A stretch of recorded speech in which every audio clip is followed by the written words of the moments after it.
Buenos días, vamos a ver en esta clase la unidad 7 de resistencia al corte.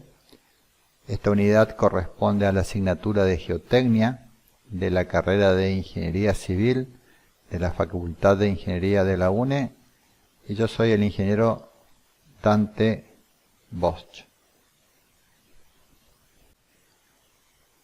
El sumario de esta unidad es el siguiente. Comenzamos con una introducción en donde vemos aspectos generales y sobre todo la importancia de este tema en la ingeniería civil y algunas definiciones importantes. Continuamos con el ensayo de corte directo en donde vamos a ver cuál es el procedimiento para realizarlo y cuáles son los resultados para distintos tipos de suelo y distintos tipos de ensayo. Y por último vamos a ver en forma extensa el ensayo triaxial. Nuevamente vamos a ver el equipamiento que se utiliza, los distintos tipos de ensayo y cuáles son los resultados de esos distintos tipos de ensayo cuando se ensayan distintos tipos de suelo. Vamos a comenzar entonces con la introducción. En ella vamos a ver la importancia del tema en la ingeniería civil, algunas definiciones importantes sobre el tema y el criterio de falla de Mohr-Coulomb. Entre los problemas más importantes que se nos presentan en la ingeniería geotécnica es el tema de fundaciones. Sabemos que la mayoría de las obras de ingeniería civil tienen una componente de fundación y si no es así, una interacción entre la estructura y el suelo. En cuanto a las fundaciones, ustedes van a ver más adelante en la asignatura de fundaciones, pero existen dos grandes grupos de fundaciones de acuerdo a la profundidad y topología que se utilice. Tenemos las fundaciones superficiales por un lado y las fundaciones profundas por el otro. En el caso de fundaciones superficiales, las cargas de la superestructura transmiten esas cargas al suelo a través de una distribución de presiones con un elemento que se denomina zapata base. Esta está a una cierta profundidad de la superficie del terreno que no es muy grande. Cuando las cargas se van incrementando, las presiones que la estructura de fundación aplica sobre el suelo también van aumentando. Y si ese aumento alcanza la resistencia del suelo, se va a desarrollar un mecanismo de falla que es el que propuso Terzaghi y está dibujado en este esquema. Es decir, se arma una superficie de falla en donde el material alcanza la resistencia máxima y luego un deslizamiento. Para analizar esta situación, ustedes van a tener que aplicar los conceptos que vamos a desarrollar en la unidad 7. Conceptos de resistencia al corte. Toda esta superficie de falla es analizada a través de la resistencia al corte que tenga el suelo. Lo mismo sucede en el caso de fundaciones profundas. Las fundaciones profundas se utilizan cuando el suelo próximo a la superficie no es capaz de soportar las cargas que provienen de la superestructura. Entonces, en esos casos se recurren a elementos que descargan esas cargas de la superestructura a mayores profundidades. Es el ejemplo de los pilotes. En el caso de pilotes, también cuando uno analiza esa situación, se recurren a conceptos de resistencia al corte del suelo. Tenemos una resistencia a lo largo de todo el fuste del pilote y luego en la punta del pilote tenemos también un mecanismo de falla que se desarrolla y que para analizarlo necesitamos los conceptos de resistencia al corte de suelos. En el caso que las cargas superiores superen la resistencia al suelo, vamos a tener patologías desde leves, moderadas a graves en los edificios, como vemos en esta foto, en donde si se alcanza esa resistencia al suelo, la superestructura puede sufrir grandes asentamientos y dejar inutilizada la superestructura. Veíamos que uno de los problemas en los que teníamos que aplicar el concepto de resistencia al corte era el de fundaciones, tanto superficiales como profundas. En la imagen estamos viendo un caso típico, un caso histórico referido por la bibliografía, que es el caso de los silos de Transcona. Esta situación se dio inmediatamente luego de la construcción de estos silos de hormigón armado, durante su llenado. Son silos de granos y ocurrió en 1913 en Canadá. Los silos tenían una fundación superficial mediante una platea, es decir, una gran losa que transmitía las cargas al suelo, por supuesto que sin ninguna patología hasta ese momento, y cuando comenzó a cargarse con granos, sufrió un giro, es decir, el suelo debajo de la fundación tuvo una falla importante. Aquí vemos a la derecha la fotografía, luego de la falla, en donde vemos perfectamente cómo se produce un giro. Habíamos dicho anteriormente que cuando una placa, ya sea base, zapata o una gran platea, transmite presiones al suelo, si las presiones superan la resistencia del suelo, se arma un mecanismo de falla como el que está dibujado. Esto, cuando se ocurre la falla, no es una falla simétrica hacia los dos lados, sino que siempre por cuestiones de heterogeneidad en las cargas o en el subsuelo, ocurre hacia un lado, y lo que sucede es un giro en la placa que descarga las presiones sobre el suelo, como se ve en la fotografía y en el esquema. Cuando se hizo un retroanálisis de lo sucedido, se observó que el subsuelo tenía dos capas de arcilla asentados sobre un estrato prácticamente impenetrable a los ensayos que se realizaron. La primer capa de arcilla, entre los 0 y los 8 metros, era una arcilla firme con una resistencia al corte no drenada, que ya vamos a ver qué es, de 53 kilopascales. Pero debajo, entre los 8,20 y los 20 metros, existía un manto, un estrato de arcilla blanda, con una resistencia de 31 kilopascales. Entonces, la situación de estar asentado sobre una arcilla blanda en profundidad es lo que ocasionó que cuando se generó el bulbo de cargas, el bulbo de presiones, ocasionó la falla del material que estaba entre los 8 y los 20 metros de profundidad.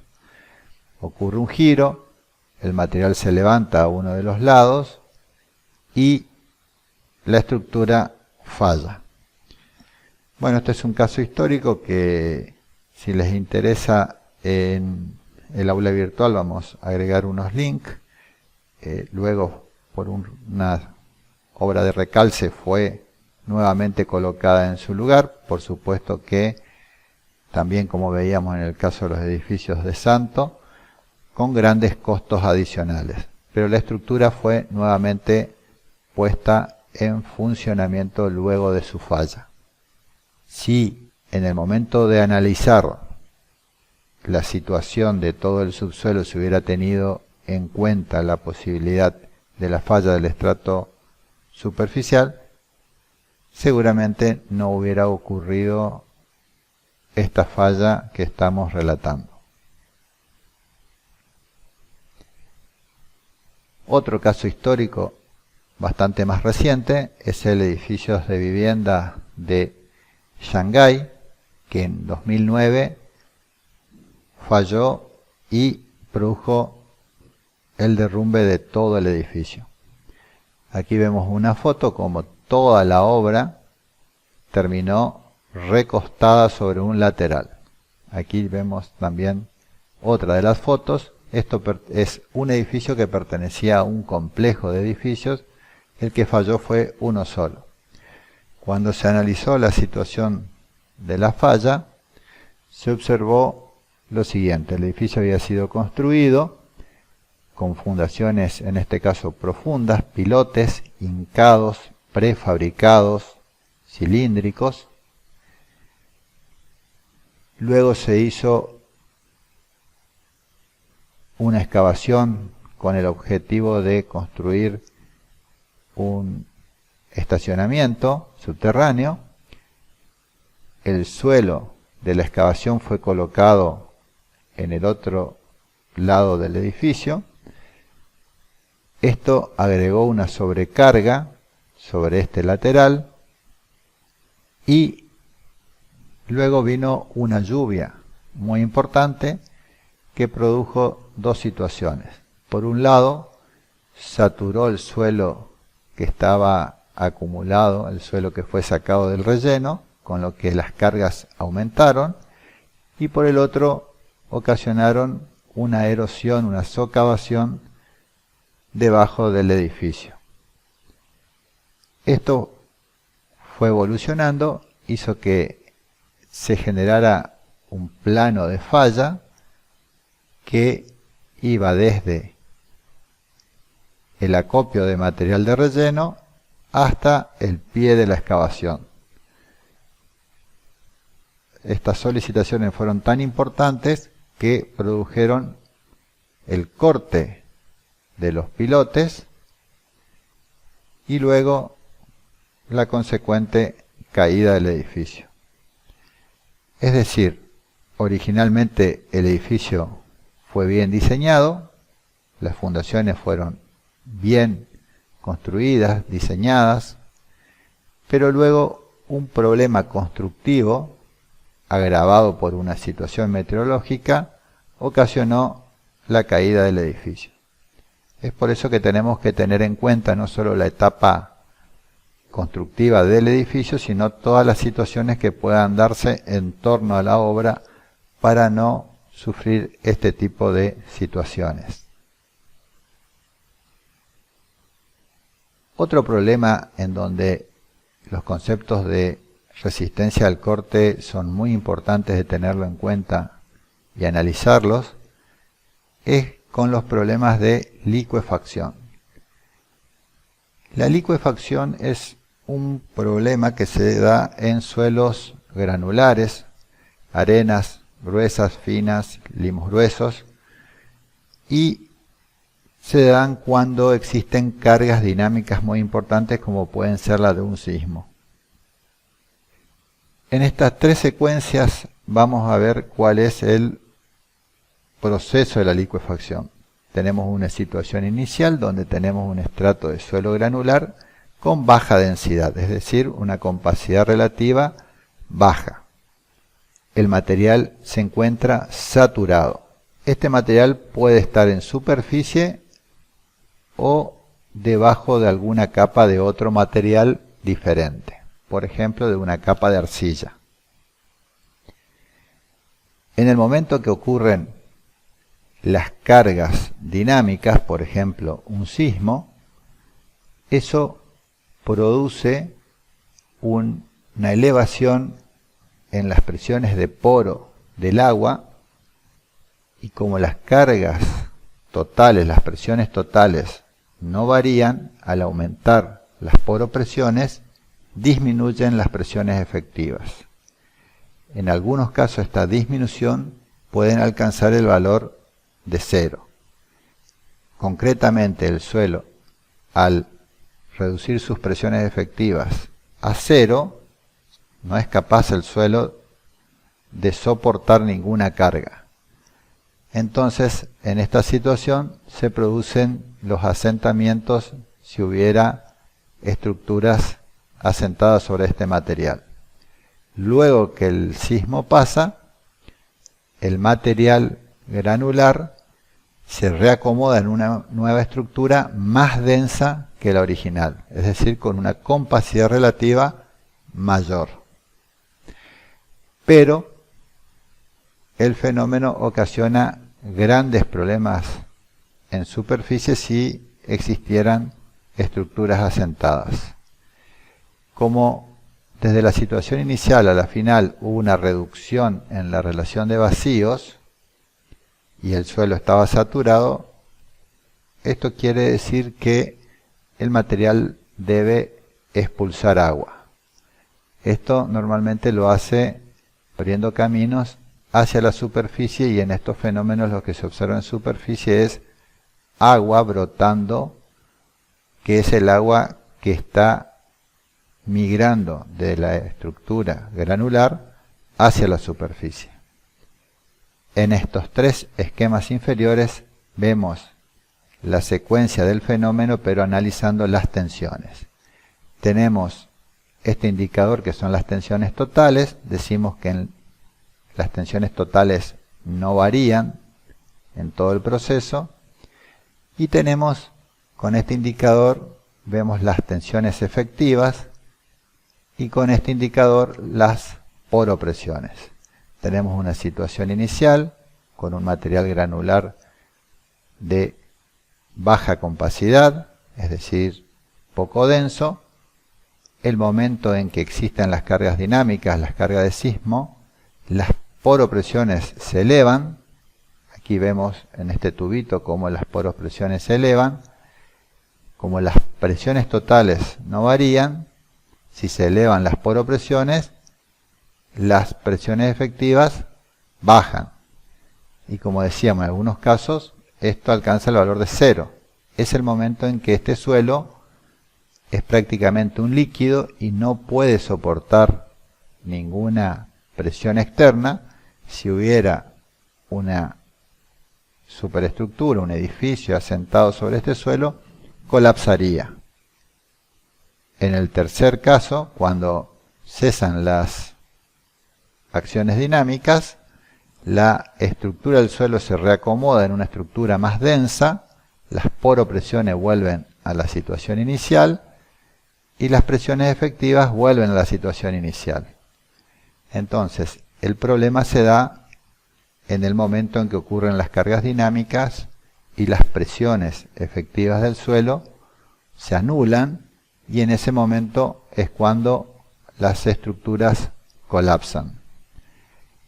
En la foto vemos un caso histórico también muy conocido en la bibliografía, que se dio durante un terremoto en 1964 en Niigata, Indonesia, en donde se ve perfectamente cómo actúa este proceso. En este caso hay un manto de arcilla asentado sobre una arena, originalmente la arena con baja densidad, y durante el terremoto ocurrió un fenómeno de licuefacción.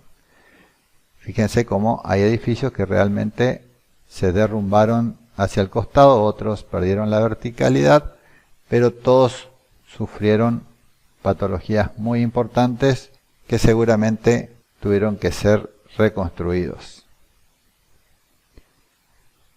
Otra de las situaciones en donde tenemos que aplicar los conceptos de resistencia al corte es para analizar taludes, concretamente la estabilidad de taludes. Ya van a ver en la última unidad de esta asignatura, los taludes pueden ser naturales o artificiales. Para ambos casos se recurre a los conceptos de resistencia al corte. Un talud es básicamente un desnivel en la superficie del terreno natural, que puede ser, como les decía anteriormente, natural o artificial. Este desnivel crea un desequilibrio de fuerzas, como que si fuera una balanza de platillos, en donde un sector tiene un peso mayor al otro y eso hace que exista un desequilibrio, fuerzas desequilibrantes. Esas fuerzas desequilibrantes se compensan con la resistencia al corte del suelo. Siempre en estos taludes hay un plano potencial de falla en donde, en caso que las fuerzas desequilibrantes superen la resistencia al suelo, se produciría la falla, es decir, el deslizamiento de una porción de suelo respecto a otra. En este caso, esta sería la superficie de falla, en este otro caso sería esta acá. Entonces, la estabilidad de taludes se basa en analizar cuáles son las fuerzas de corte que se desarrollan en el suelo a lo largo de toda la superficie de falla. Para eso necesitamos los conceptos que vamos a ir viendo en esta unidad. Observamos abajo dos fotos en donde ocurrieron este fenómeno de ruptura por falla de un talud, en donde se desarrolla una superficie de falla visto transversalmente. Esa superficie de falla normalmente es circular o aproximadamente circular.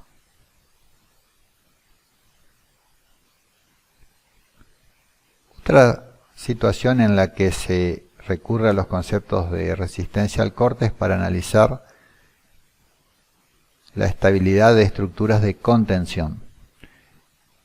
Cuando un talud no alcanza para salvar un desnivel, se recurren a estructuras de contención, de las cuales hay muchas tipologías y ustedes las van a ver en fundaciones, pero una de ellas es, por ejemplo, el muro de sostenimiento.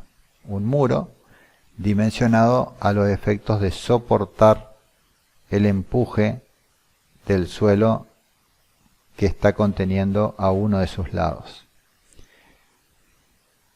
Para dimensionar estos muros es necesario conocer las fuerzas de empuje y también la resistencia del suelo a lo largo de una superficie potencial de falla. Entonces, al igual que en estabilidad de taludes, debemos analizar qué sucede con la resistencia al corte del suelo para analizar la estabilidad de los muros de contención. En caso que existan errores en ese análisis, podemos tener la falla del muro como en estas dos fotografías que mostramos. Aquí arriba a la derecha tenemos un muro fallado en donde se observa toda una masa de suelo que ha colapsado, es decir, los esfuerzos han alcanzado la resistencia máxima del material. Y aquí abajo a la izquierda tenemos lo mismo, un muro, en este caso tiene unos elementos que se denominan contrafuerte, pero el empuje del suelo, que son las fuerzas desestabilizantes, han superado las fuerzas estabilizantes dadas por la estructura más la resistencia interna del suelo. En ese caso, la estructura termina colapsando, fallando. Vamos a ver ahora un video que muestra la falla de una pantalla, una estructura de contención construida para ejecutar un subsuelo.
Nuevamente vemos cómo cuando las fuerzas desestabilizantes vencen las estabilizantes, que en este caso están dadas por la resistencia del suelo más la resistencia que ofrece la pantalla, la estructura colapsa. En estructuras de contención hay que tener muy presente que las fuerzas desestabilizantes se ven afectadas fuertemente por el agua de lluvia que pueda ingresar a la masa del suelo, ejerciendo una presión adicional que muchas veces es esa fuerza adicional la que termina haciendo que el material falle.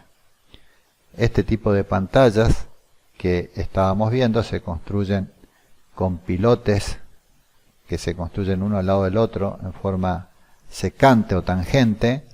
Luego se construyen vigas horizontales y a cada viga horizontal se le va colocando tensores, tirantes que están anclados en el suelo. Todo eso hace una estructura de contención para poder hacer la excavación que normalmente son utilizadas para estacionamientos subterráneos. Es una estructura muy común, incluso aquí en Argentina, en Buenos Aires hay muchos edificios que están construidos con esta tecnología. Vamos a ver ahora la definición de lo que es la resistencia al corte. Una definición dada por nuestra bibliografía básica. La resistencia al corte de una masa de suelo es la fuerza por unidad de área necesaria para producir la falla y el deslizamiento a lo largo de cualquier plano dentro de él. Es decir, cuando existe un esfuerzo que supere la resistencia interna del material, vamos a tener la falla y deslizamiento en un plano que va a ser el plano de debilidad del material ante ese estado de solicitaciones. ¿En qué problemas de ingeniería civil aplicamos? Estuvimos viendo varios casos, pero podemos resumirlos en esto. Capacidad de carga en fundaciones superficiales y profundas, análisis de estabilidad de taludes, análisis de empuje de suelo sobre estructuras de retención, licuefacción de suelo y otros casos que no están contemplados en el listado anterior.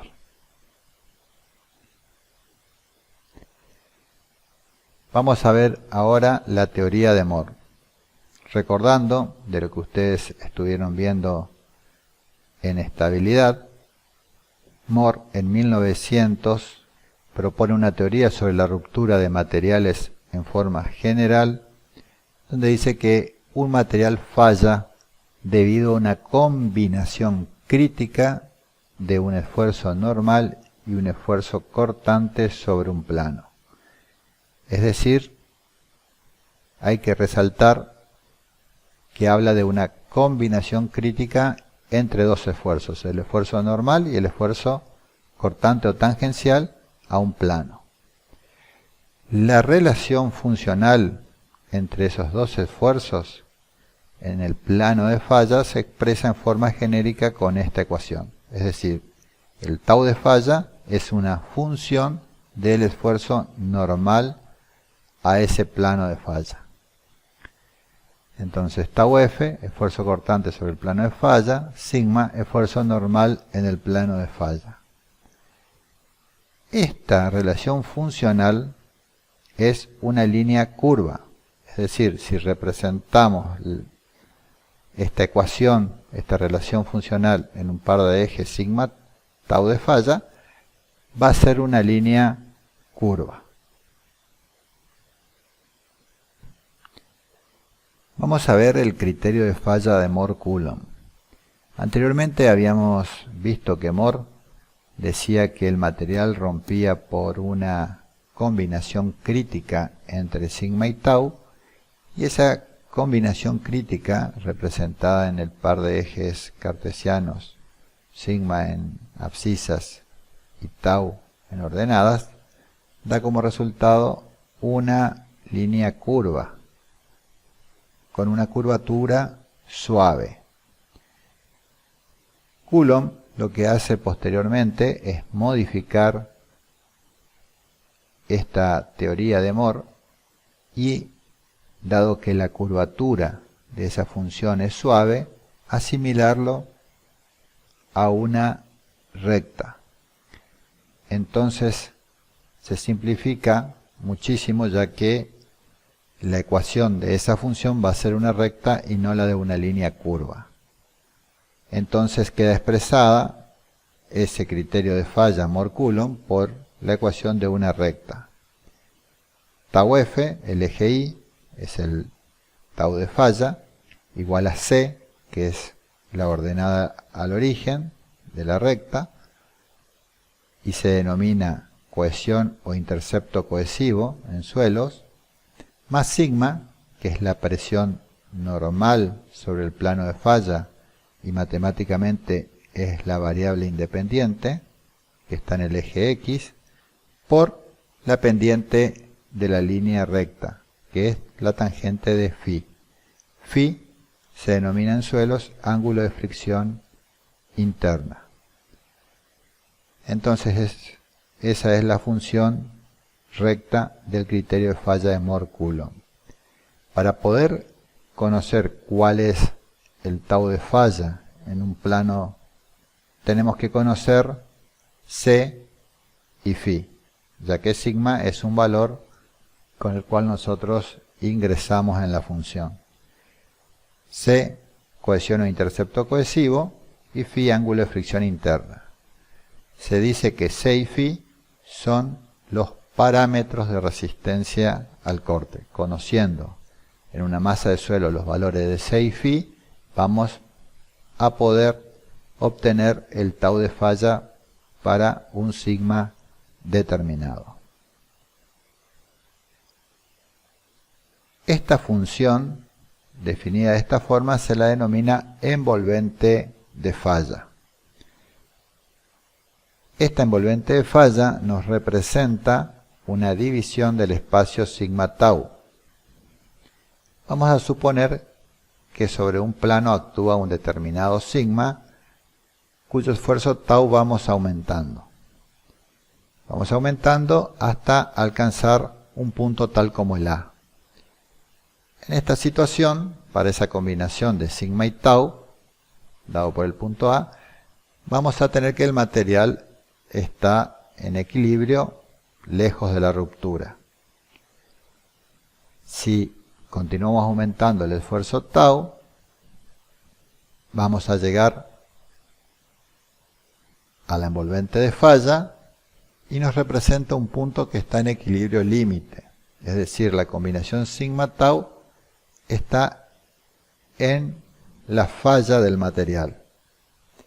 Si aumentamos el esfuerzo tau, en realidad no vamos a poder generar un aumento, ya que va a producirse un deslizamiento del material a lo largo de todo ese plano de falla que se ha generado. Es decir, que un punto tal como el C no es un punto posible. Una combinación sigma tau como el C es un punto imposible, es una combinación imposible de conseguir. Por esa razón se la denomina envolvente de falla. Envuelve un espacio posible de combinaciones sigma tau, donde el material está estable o en equilibrio límite, si es que está sobre la envolvente, pero sobre la envolvente de falla es un espacio de combinaciones sigma y tau que son imposibles de que se den en el material. Vamos a considerar ahora un elemento de suelo sometido a tensiones principales, sigma 1 en dirección vertical y sigma 3 en dirección horizontal. Los planos sobre los que actúan las tensiones principales son planos principales, en donde no existen esfuerzos de corte. Vamos a suponer que dejamos constante los esfuerzos sigma 3 y aumentamos los esfuerzos sigma 1. En un determinado momento se va a producir un plano de falla,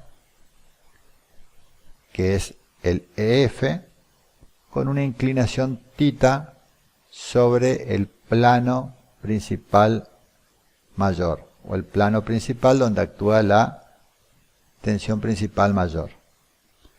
Entonces en esta figura sigma 1 y sigma 3 son esfuerzos principales, mayor sigma 1 y menor sigma 3. EF es el plano de falla, el plano a través del cual se va a producir el deslizamiento de una porción de suelo respecto a la otra. Y θ es el ángulo entre el plano de falla y el plano principal mayor. Si representamos esta situación de tensiones en el espacio sigma tau, vamos a tener lo siguiente. Para este material tenemos definida la función a través del criterio de falla de Mohr-Coulomb, la función que define la resistencia máxima del material. Es decir, tenemos la envolvente de falla dada por tau de falla igual a C más sigma tangente de phi. Comenzábamos con una tensión sigma 3 horizontal, tensión principal, está sobre el eje X, y sigma 1, que también era una tensión principal, íbamos aumentando hasta conseguir la falla del material. En el momento que la falla del material se produce, el círculo de Mohr es tangente en el punto D a la envolvente de falla. Uniendo el centro del círculo de Mohr con el punto D, tenemos el ángulo 2θ. 2θ es el doble del ángulo θ, que es la inclinación del plano de falla que se materializa en el elemento. Además tenemos en este gráfico C, que es la ordenada al origen, uno de los parámetros de resistencia al corte, y la pendiente de la envolvente de falla, phi, que es el otro parámetro de la resistencia al corte. Entonces, f de h, envolvente de falla, dada por esta ecuación, AB define el plano principal mayor, que en este caso es CD y AB.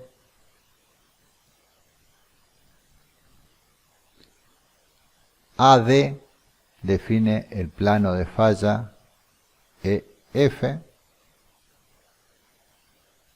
y en la falla θ es igual a 45 más phi sobre 2, y sigma 1 es igual a toda esta expresión.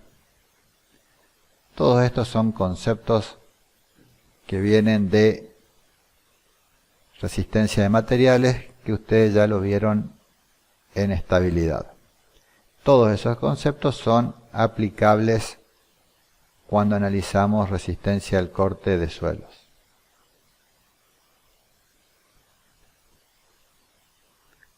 Estos gráficos útiles para entender un poco el concepto de la envolvente de falla. Tenemos la envolvente de falla, un estado de tensiones que nos define este círculo de Mohr. Es una situación que está lejos de la ruptura, en equilibrio. Un círculo de Mohr tangente a la envolvente de falla es un estado de tensiones que se encuentra en equilibrio límite, es decir, en el momento de la falla del material. Y un círculo de Mohr que es secante a la envolvente de falla es una situación de tensiones no posibles en el material, ya que al alcanzarse la falla del material, sigma 1 no puede seguir creciendo, entonces nunca un círculo de Mohr puede ser secante a la envolvente de falla. Si analizamos desde el punto de vista de combinaciones de sigma y tau, ocurre lo mismo. Un punto 2, como habíamos visto anteriormente, es un punto posible.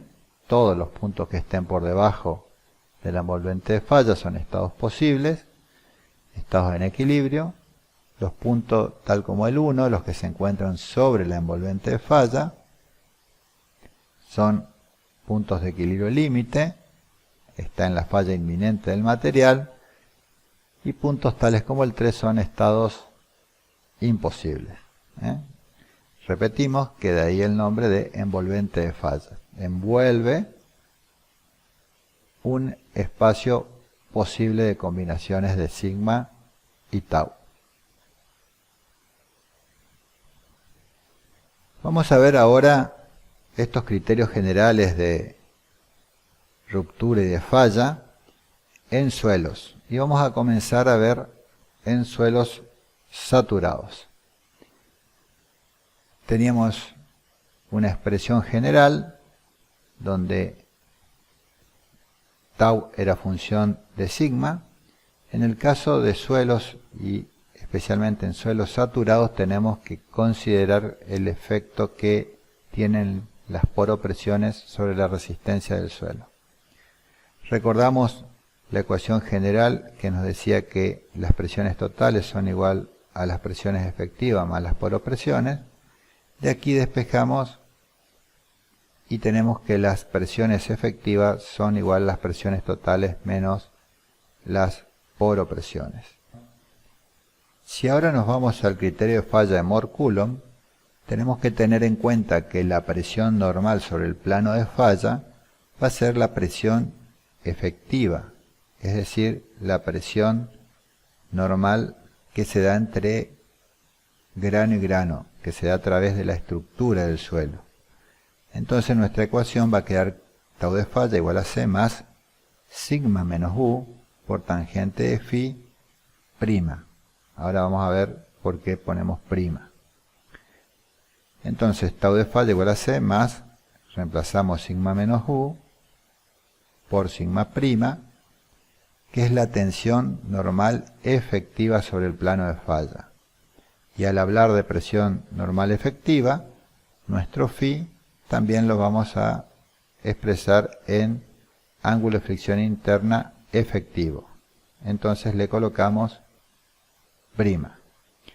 C y phi prima son los parámetros de resistencia al corte en suelos saturados.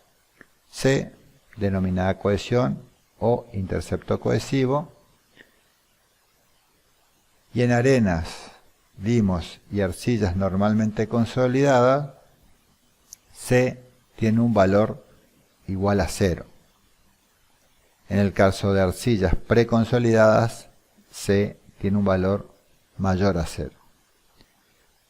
Phi prima, el ángulo de fricción interna drenado o efectivo, en arenas varía entre 27 y 45 grados y en arcillas normalmente consolidadas entre 20 y 30 grados y en arcillas preconsolidadas entre 5 y 15 grados.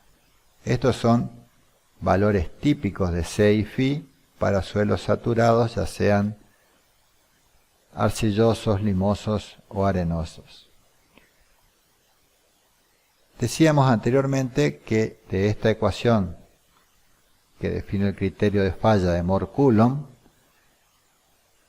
sigma prima era un valor, era la variable independiente, era un valor que actuaba sobre el plano de falla, pero que para poder definir el tau de falla necesitábamos dos valores, C y phi prima, que son los parámetros de resistencia al corte. Entonces, para poder definir esos dos parámetros de resistencia al corte, lo tenemos que hacer a través de ensayos. Ensayos que pueden ser ensayos de campo, ensayos de laboratorio, pueden ser obtenidos en forma directa o indirecta. Vamos a ver dos tipos de ensayos que son los más clásicos en la geotecnia, en la mecánica de suelos, para obtener los valores de C y Φ', que son el ensayo de corte directo y el ensayo triaxial. Una vez que nosotros a través de algún método, cualquiera, podemos determinar C y Φ', tenemos perfectamente determinado nuestro criterio de falla Mohr-Coulomb. Vamos a pasar ahora a la segunda parte de la unidad 7, que es el ensayo de corte directo. Vamos a ver unas generalidades del ensayo, los dos tipos de ensayos que existen, que son el ensayo lento y rápido, y los resultados que podemos tener en arenas y arcillas saturadas.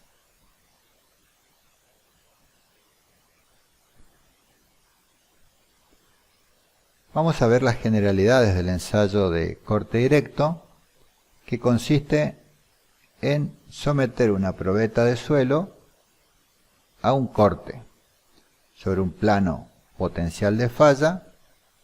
Vamos a ejercer una fuerza normal, un esfuerzo normal y un esfuerzo tangencial.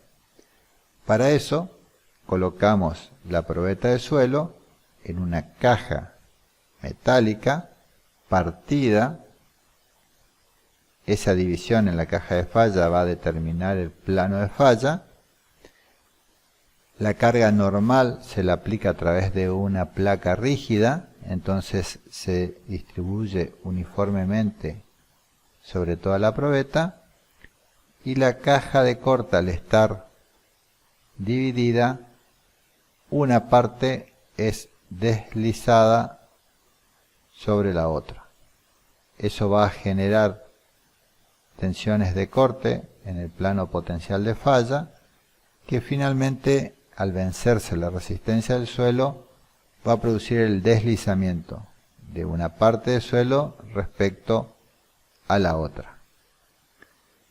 Si vemos aquí en el diagrama de abajo, vemos nuestra probeta de suelo colocada sobre la caja de corte partida al medio, el cabezal de carga sobre la que se aplica una fuerza N. Esa fuerza N va a aplicar un esfuerzo sigma sobre el plano de falla, y luego se comienza a ejercer un movimiento en la parte inferior de la caja de corte.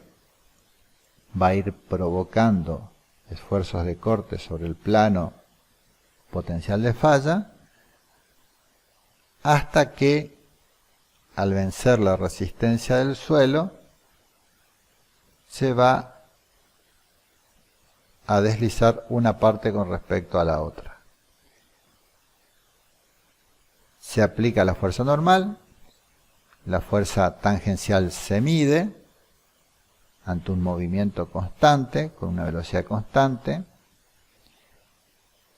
A través de un deflectómetro se miden los desplazamientos verticales que tiene el cabezal de carga, y a través de otro deflectómetro se miden las deformaciones horizontales delta H. Aquí a la derecha arriba vemos ya un corte más real de lo que es un ensayo de corte directo. Aquí está ubicada la probeta. La probeta está dentro de una cubeta que es inundada para que la probeta, si está saturada, no pierda saturación. Esta cubeta está sentada sobre unos rodamientos que permiten un movimiento lineal. Existe este elemento que se denomina cuello de ganso, que está solidario a un elemento de medición de fuerza. A través de este elemento se mide la fuerza T tangencial al plano de falla. Puede ser a través de un anillo dinamométrico o una celda de carga. Y en el otro extremo, empujando, moviendo la cubeta con la parte inferior de la caja de corte, se encuentra un mecanismo que produce un movimiento con una velocidad constante. Entonces, este ensayo se desarrolla a velocidad controlada, a deformación controlada. Sobre la probeta existe un cabezal muy rígido, una bolilla, un marco de carga, y a través de pesas estáticas se aplica la fuerza normal al plano de falla. Y además, como decíamos, se mide la deformación vertical.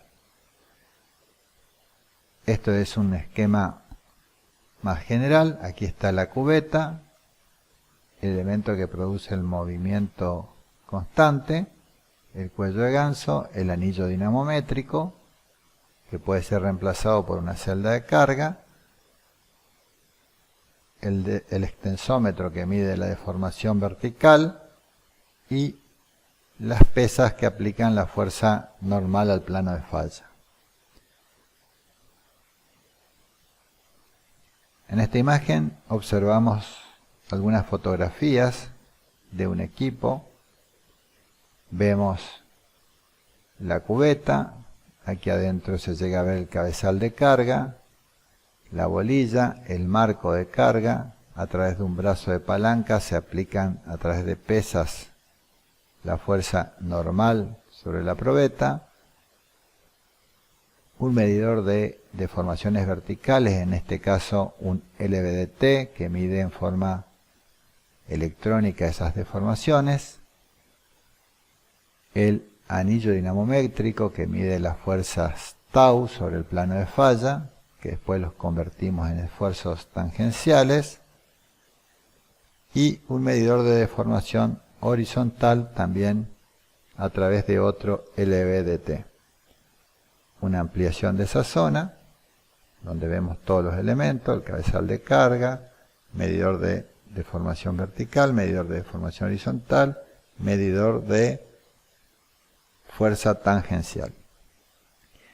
Y aquí abajo vemos la caja de corte, que es de sección cuadrada, el cabezal de carga, las piedras porosas inferiores y superiores, y un elemento cortante para moldear la probeta. Este ensayo forma parte de los ensayos que se realizan en el laboratorio, así que toda la ejecución, la parte de armado de probeta y ejecución del ensayo, lo van a ver mejor en esa clase de laboratorio de resistencia al corte.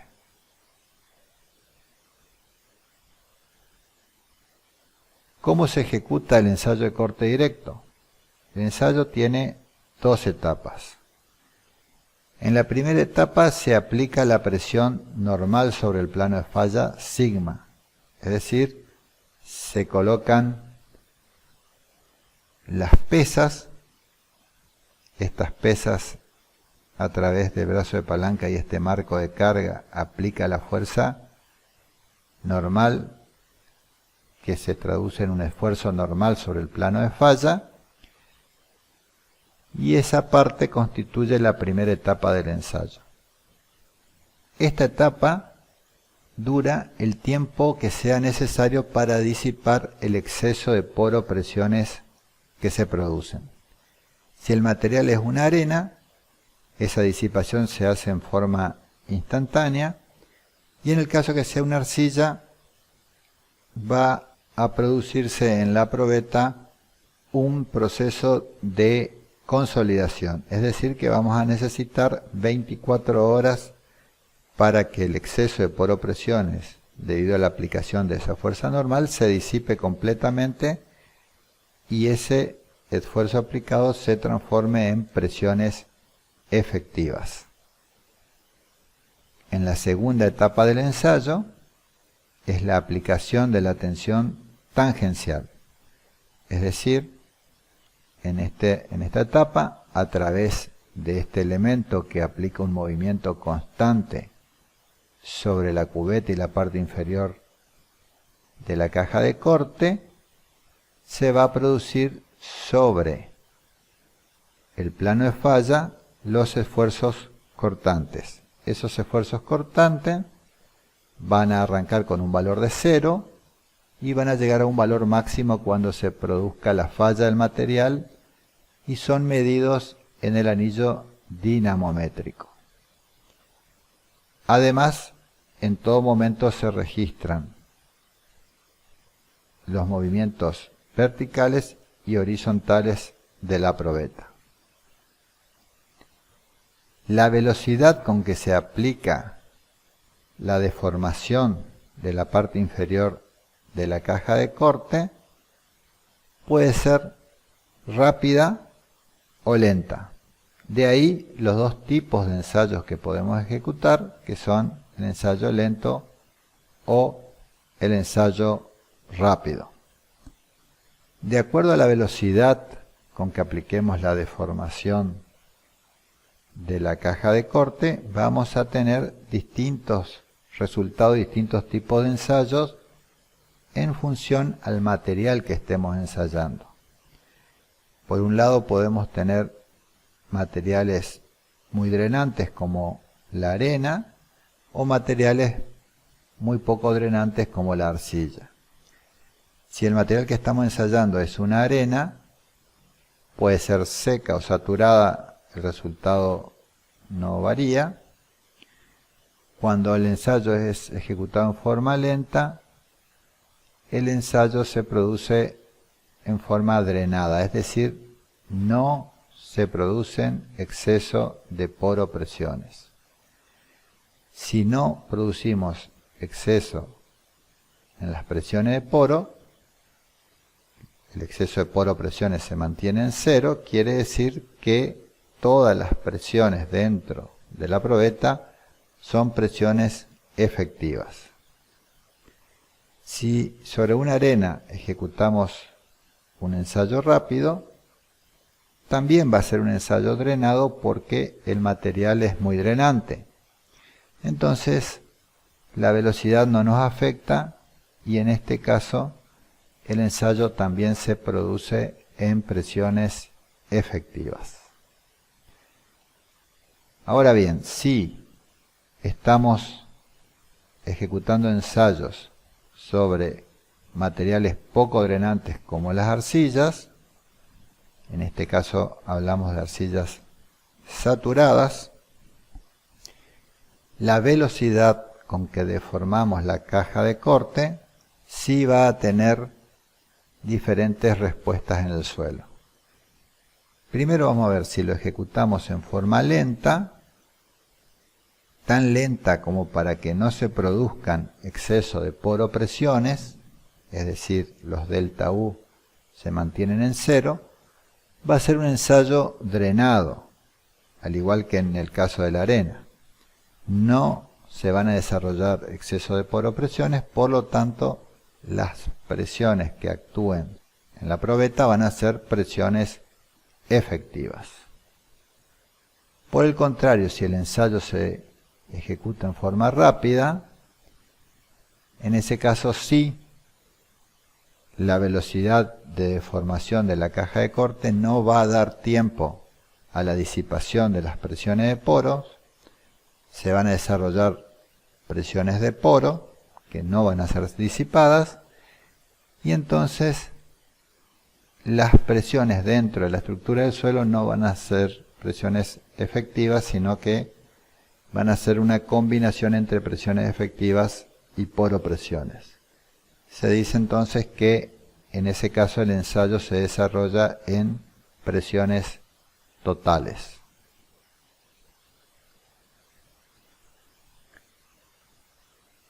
¿Cómo hacemos para obtener los parámetros de resistencia al corte a partir de un ensayo de corte directo?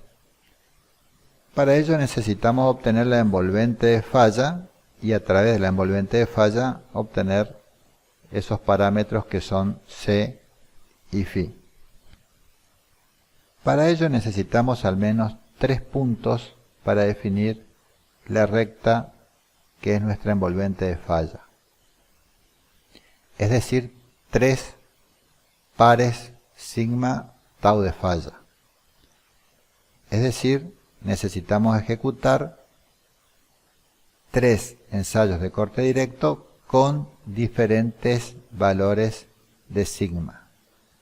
Entonces, aquí a la izquierda tenemos representado 3 ensayos de corte directo. En el eje X representamos los desplazamientos horizontales de una mitad de la caja de corte con respecto a la otra, que lo sacamos a partir del extensómetro que mide las deformaciones horizontales de la probeta.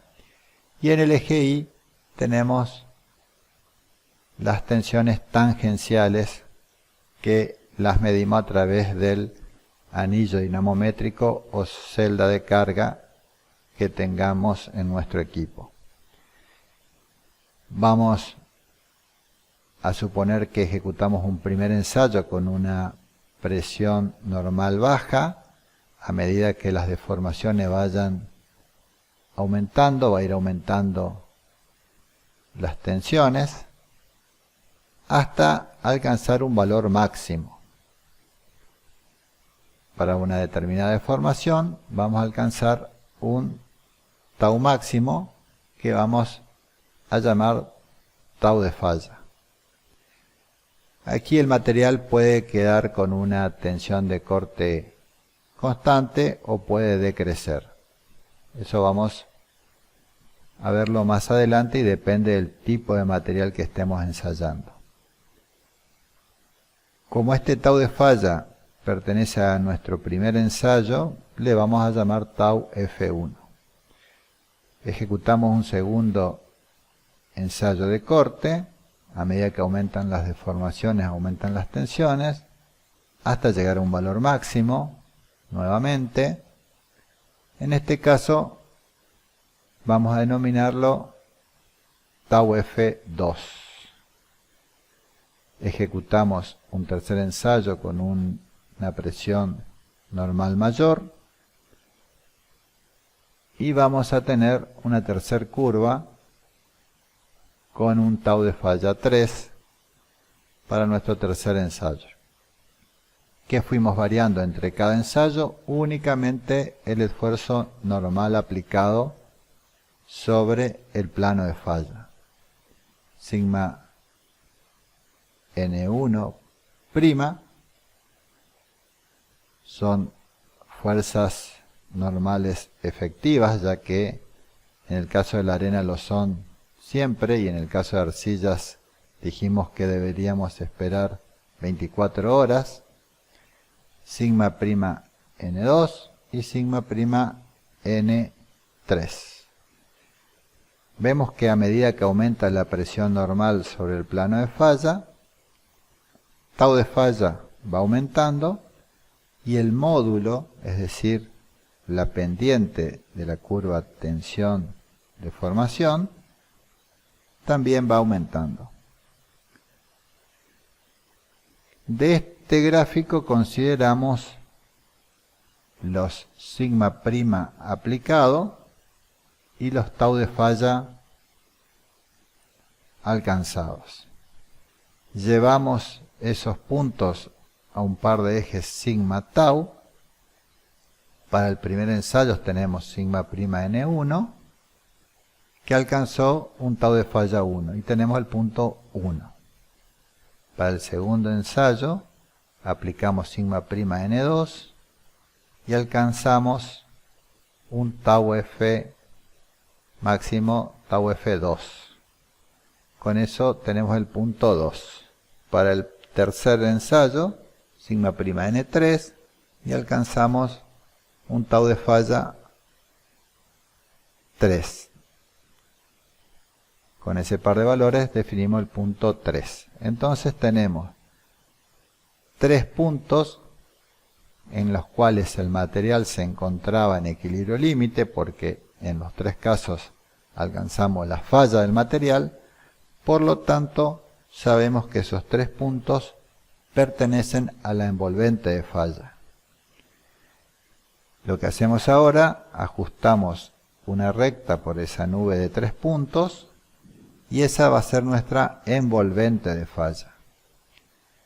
Por supuesto, al ser ensayos con 3 muestras distintas, pueden no estar perfectamente alineados sobre la envolvente de falla, pero sí debe haber una buena alineación. Entonces, trazamos nuestra envolvente de falla y de esa manera obtenemos la ordenada de origen, que va a ser nuestro C, cohesión o intercepto cohesivo, y la pendiente de esta envolvente de falla va a definir Φ'.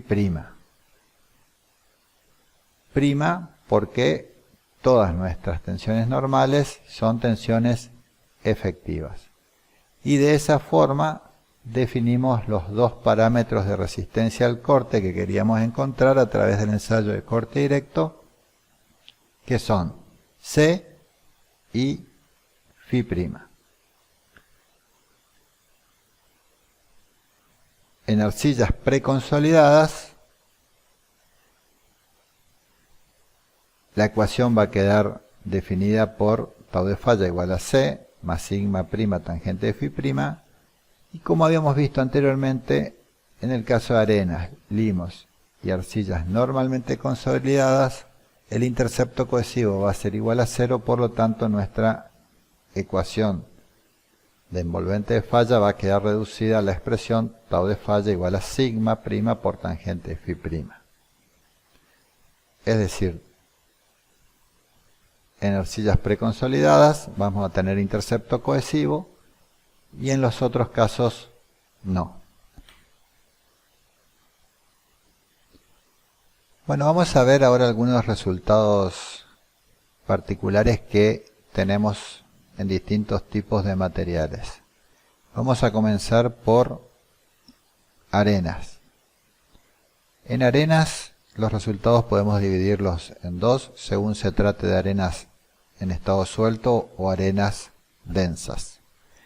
En la curva tensión deformación o tensión desplazamiento, en donde representamos en el eje Y el desplazamiento horizontal que se registra de una mitad de la caja de corte con respecto a la otra, y en el eje Y representamos las tensiones tau, vamos a tener que en el caso de arenas en estado suelto, la curva tensión deformación alcanza un valor máximo y luego se mantiene con el avance de las deformaciones.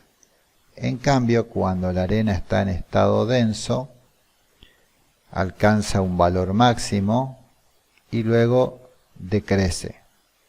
Si se trata de una misma arena que fue ensayada primero en estado suelto y luego en estado denso, para grandes deformaciones el valor alcanzado de resistencia tau es similar.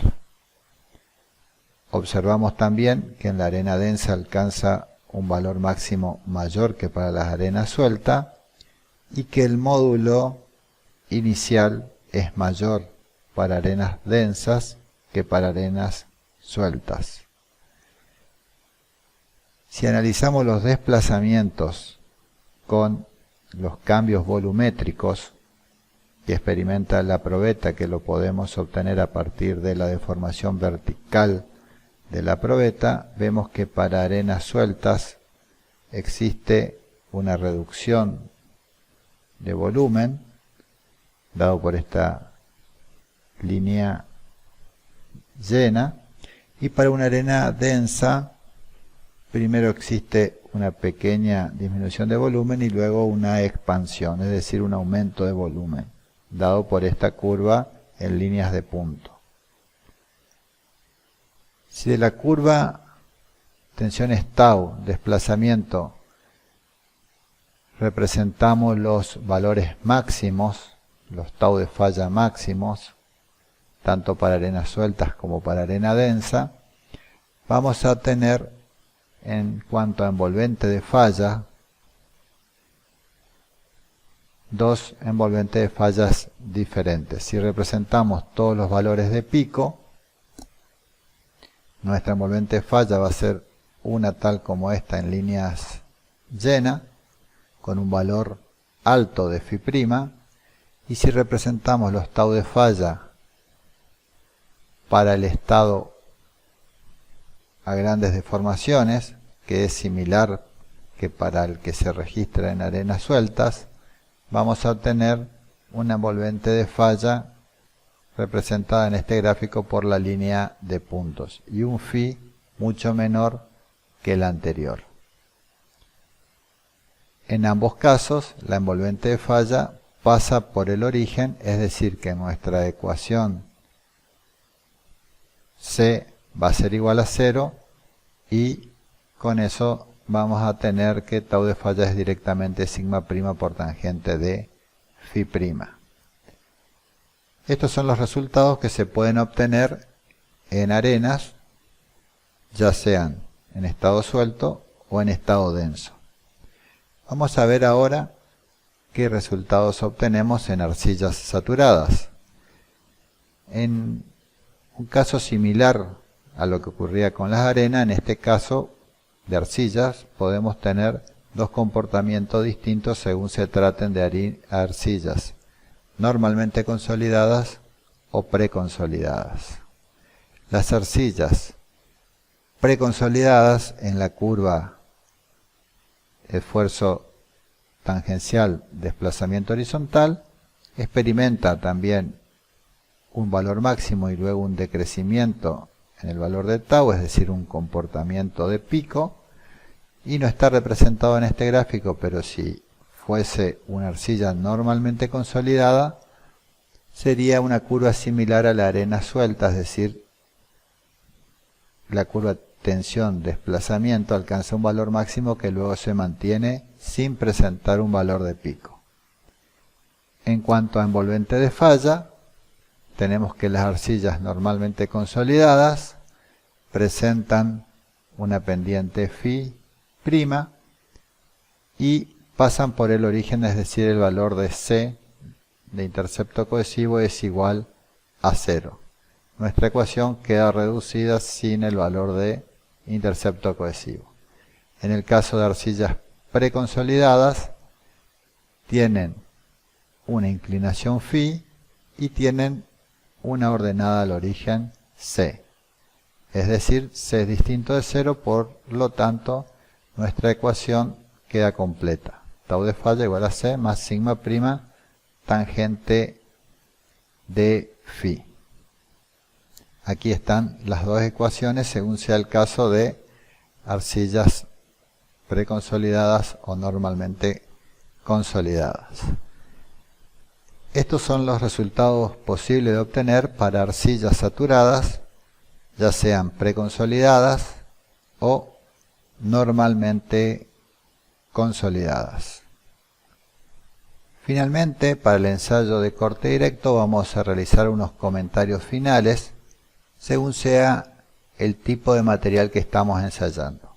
Para el caso de arenas, que es un material con buen drenaje, la velocidad de ensayo no afecta a los resultados, es decir que sea la velocidad lenta o rápida, no se desarrollan exceso de poro-presión, delta U permanece igual a 0, es decir que el ensayo se realiza en condiciones drenadas. Eso quiere decir que las tensiones actuantes en la probeta son siempre tensiones efectivas.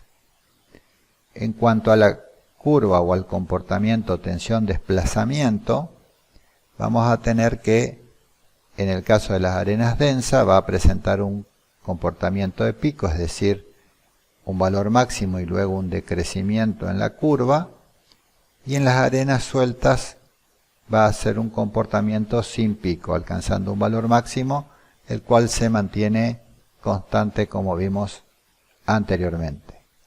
Además, la inclinación de la curva tensión-desplazamiento es mayor en el caso de las arenas densas que en el caso de las arenas sueltas. Si consideramos las arcillas, un material que tiene muy poco drenaje. En este caso sí, la velocidad de ensayo influye en los resultados, y cuando lo ejecutamos con una velocidad muy lenta, permitiendo el drenaje del agua de poros, eso va a hacer que el delta U se mantenga igual a 0.